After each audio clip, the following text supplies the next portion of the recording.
ന്യൂയോർക്കിൽ ഇന്ത്യൻ സമൂഹത്തെ അഭിസംബോധന ചെയ്ത് പ്രധാനമന്ത്രി നരേന്ദ്രമോദി. ന്യൂയോർക്കിലെ ലോങ് ഐലൻഡിലുള്ള നസ്ലൗ കൊളീസിയത്തിൽ ഒത്തുകൂടിയ ഇന്ത്യൻ സമൂഹത്തെയായിരുന്നു മോദി നേരിൽ കണ്ട് സംവദിച്ചത്. പ്രവാസികൾ ഇന്ത്യയുടെ ബ്രാൻഡ് അംബാസഡർമാരാണെന്നും പല ഭാഷകളാണെങ്കിലും നാം എല്ലാം ഇന്ത്യക്കാരാണെന്നും ഒന്നാണെന്നും മോദി പറഞ്ഞു.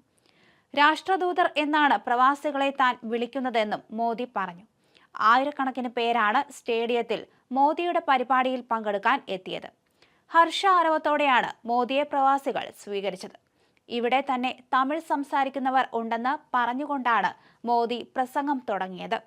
തെലുങ്കു, മലയാളം, കന്നഡ, പഞ്ചാബി, മറാഠി, ഗുജറാത്തി എന്നിങ്ങനെ പല ഭാഷകൾ സംസാരിക്കുന്നവർ ഇവിടെയുണ്ട്. ഭാഷകൾ പലതാണെങ്കിലും ഭാവം ഒന്നാണ്. ഇന്ത്യക്കാരനാണെന്ന ഒറ്റ ഭാവമാണത്. നമ്മുടെ രാജ്യത്തിന്റെ ഏറ്റവും വലിയ ശക്തിയും അതാണ്. നമ്മുടെ രാജ്യത്തിന്റെ ഈ മൂല്യങ്ങളാണ് നമ്മളെ മുന്നോട്ട് നയിക്കുന്നത്. മറ്റു രാജ്യങ്ങളിലാണെങ്കിലും ഇന്ത്യക്കാരനെന്ന മൂല്യം നമ്മൾ കൈവിടാറില്ല. ഡോക്ടർമാരായും സാങ്കേതിക വിദഗ്ധരായും ശാസ്ത്രജ്ഞരായും പല രാജ്യങ്ങളിൽ ഇന്ത്യക്കാർ സേവനം ചെയ്യുന്നുണ്ട്. അപ്പോഴും ഇന്ത്യ എന്ന വികാരം നമ്മൾ മുറുകെ പിടിക്കണമെന്നും മോദി പറഞ്ഞു. ഇപ്പോൾ നമ്മുടെ നമസ്തേ പോലും മൾട്ടിനാഷണലായി മാറിയെന്ന് പ്രധാനമന്ത്രി പറഞ്ഞു. പ്രാദേശിക പദം ആഗോള പദമായി മാറി. ഇതെല്ലാം ചെയ്തത് നിങ്ങൾ തന്നെയാണ്. നിങ്ങൾ പ്രകടിപ്പിക്കുന്ന ഈ സ്നേഹം തന്റെ ഭാഗ്യമാണെന്നും പ്രധാനമന്ത്രി പറഞ്ഞു. ഇന്ത്യൻ സമൂഹത്തിന്റെ കഴിവുകളെക്കുറിച്ച് എനിക്ക് നേരത്തെ ബോധ്യപ്പെട്ടിട്ടുള്ളതാണ്. യാതൊരു വിധത്തിലുള്ള ഔദ്യോഗിക ചുമതലയും ഇല്ലാതിരുന്നപ്പോൾ അതെനിക്ക് മനസ്സിലായിട്ടുണ്ട്. പണ്ട് ഞാൻ നേതാവോ പ്രധാനമന്ത്രിയോ മുഖ്യമന്ത്രിയോ അല്ലാതിരുന്ന കാലത്ത് കൗതുകത്തോടെ ഞാൻ ഇവിടെ വന്നിട്ടുണ്ട്, ഈ നാടിനെ കുറിച്ച് പഠിക്കാൻ.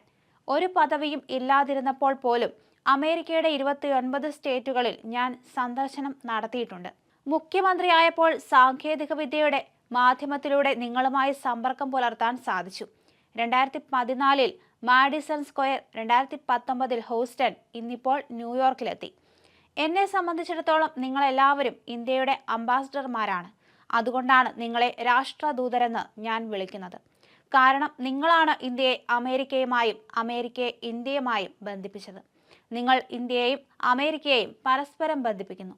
നിങ്ങളുടെ കഴിവിനും നൈപുണ്യത്തിനും ബുദ്ധിക്കും പകരം വയ്ക്കാൻ മറ്റൊന്നുമില്ല.